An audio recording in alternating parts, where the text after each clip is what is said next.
The City of Johannesburg has agreed to stop demolition or demolishing shacks in Lawley for the duration of lockdown. This after reaching an agreement with the residents there following a meeting facilitated by the South African Human Rights Commission. For more on this story, I'm now joined by Zuko Madikane from the Lawyers for Black People. He was representing the residents. Zuko, thank you so much for joining us this morning. So you were part of these discussions. Were you happy with the outcome? Good morning, Mr. Tony and the viewers.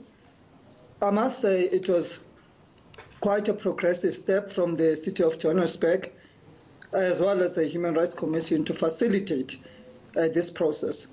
We had very robust engagement for the whole day on Friday. We had discussions about the issues surrounding the demolitions of the homes of our people, and also having to look at aspects of homelessness, the needs of children, and all those aspects. So we are quite pleased with arrangements that we have reached. Of course, there are various steps that we need to take in order to finally conclude the arrangement, but the City of Johannesburg has undertaken to make sure that all those that are in a desperate need for housing will be catered for, to the extent that as part of the arrangement or agreement that we had on Friday, we went to look for facilities where those who are completely destitute will be housed. So we were part of the process, even in finding accommodation for those people. Now part of the agreement says that there should be no further land invasions. You're representing the people. Can you guarantee there will be no further land invasions, especially when we've had the MEC Lebogang Maile saying that some of these invasions are led by criminal elements? Well, we can only try, Mr. Tony, because we're really not on the ground on a daily basis to deal with these issues. But we have tried to send a very clear message that land invasions are unlawful and should not be done.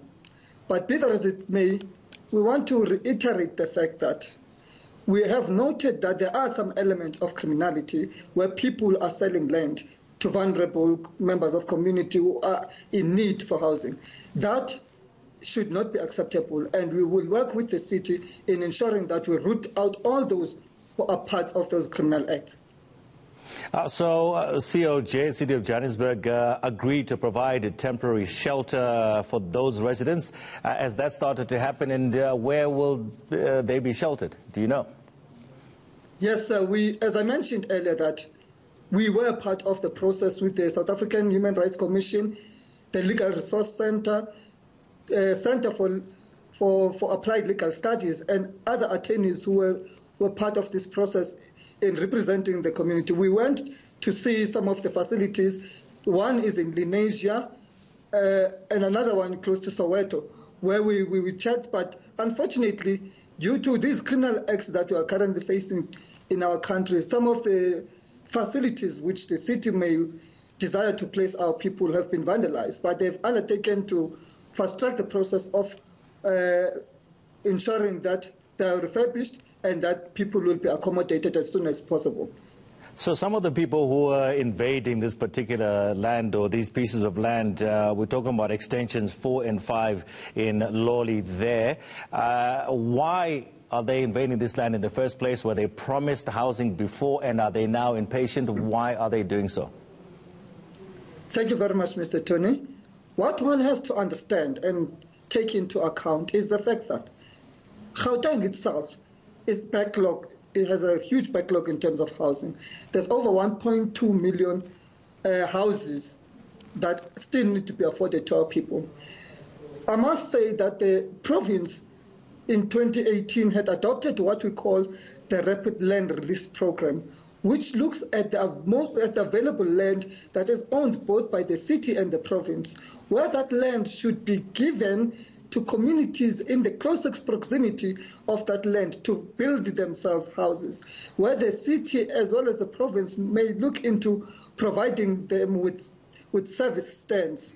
We must understand that the need for housing is very high, not only in Gauteng, but in South Africa, excuse me. So therefore, people are tired of being back dwellers. The families are expanding, so there is a great need, and there has to be a fast response from the city as well as the government in relation to the housing. We must understand that even though we may say that the acts of our people are unlawful, but they are responding to a constitutionally enshrined right, which is in terms of Section 26 of the Constitution, subsection 2, which says that the government must take reasonable steps in ensuring that the right to housing, or there is a progressive realization of the right to housing, and it must be done within its available resources. We know that the government is failing dismally to ensure that people have adequate houses. So this is and should be viewed as South African, that as a push to government to provide housing. Okay.